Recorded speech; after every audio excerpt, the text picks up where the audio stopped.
All right, I've got some thoughts about USC not wanting to play LSU. Our Matt Hayes reported that. Yeah, USC apparently tried to get out of the Sunday night matchup against LSU in Vegas, one of the big premier matchups, really of all non-conference play, not just opening weekend.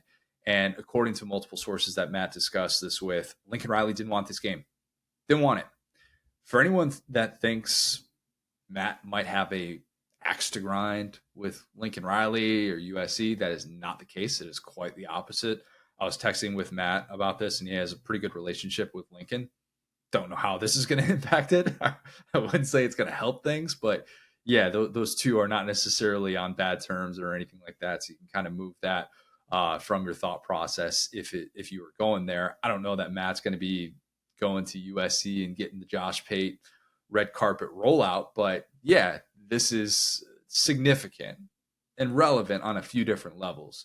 People try and back out of matchups all the time for a variety of reasons. Okay. This is not new or anything like that. It's not just inferior team doesn't want to play better team. They must be scared. Bama backed out of a home and home against Michigan State. That was set for 2016, 2017. It happened in 2013, a year before the 14 playoff, because Bama realized, hey, we can make money off of these non-conference neutral site games and not necessarily have that same risk. Or hey, what if it breaks wrong on the schedule this way? We might not have, these years where we have two losses to be able to give. And you could say like, oh, that's just weak. But also at the same time, they kind of figured out the loophole of the schedule and they were rewarded throughout the entire 14 playoff era. And it's just what they did in the 2010s. And that was done with the playoff in mind. And you can argue, all right, Bama looks like the team that's afraid to travel north. But at the time when Bama has won 3 out of the 4 national titles, saying Bama don't play nobody, Paul, kind of falls on deaf ears. Maybe it makes some people at Michigan State mad that he didn't want to come back for a reunion, but nonetheless, I think Bama still ends up getting the last laugh with that one. Michigan backed out of that series with Arkansas that was set for 2018, 2019. Michigan did so because it wanted to get Notre Dame back on the books, and that was the wiggle room that Notre Dame had in the schedule to be able to make that work. Happened pretty late, which Arkansas was not happy about. If you remember at the time, there was Chuck Long who came out. I think Bielema had quotes as well that was just expressing the frustration that Arkansas had and how they're not going to be able to get another Power 5 team on the schedule. And then sure enough, they weren't able to do that. They didn't end up facing a Power 5 team in non-conference play 2018, 2019, which probably ended up being best for Arkansas because Chad Morris went 0-16 against Power 5 competition and he went 2-4 against Group of 5 competition. So maybe for the best that Arkansas didn't end up getting to play that home and home with Michigan and that it was Michigan who backed out of it. But context is everything. Okay. Context is everything when it comes to scheduling around these games, or at least having second thoughts about these games. Context doesn't favor USC here. It doesn't. Matt reported that even when USC brought in the new AD, they were trying to find other opponents for LSU to be able to play in Vegas, saying, hey, take our spot. You love playing blah, blah, blah. And USC is not necessarily worried about who they're going to be able to play because they're like, well, we'll play anybody. We'll play an FCS team. We'll play a Group of 5 team. Whatever. We'll find whatever we can do to be able to get out of this game if it means not necessarily having to open this way.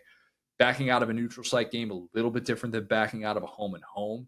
I think Michigan State, if I recall, was worried that Bama was going to play in that first game in 2016 in Tuscaloosa and then back out of the 2017 game that was set for East Lansing, and then they'd be stuck without anyone to play.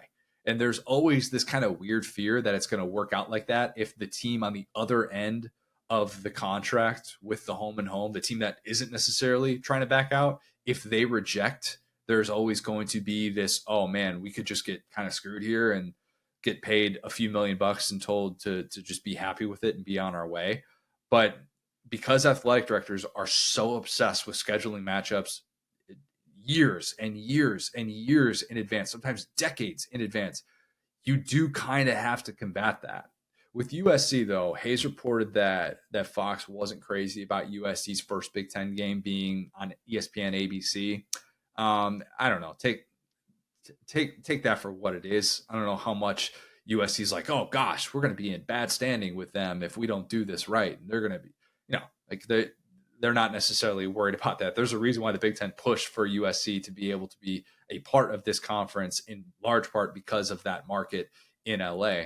But yeah, this what came from this of Riley trying to go through all these different little avenues to get out of this matchup isn't the best look.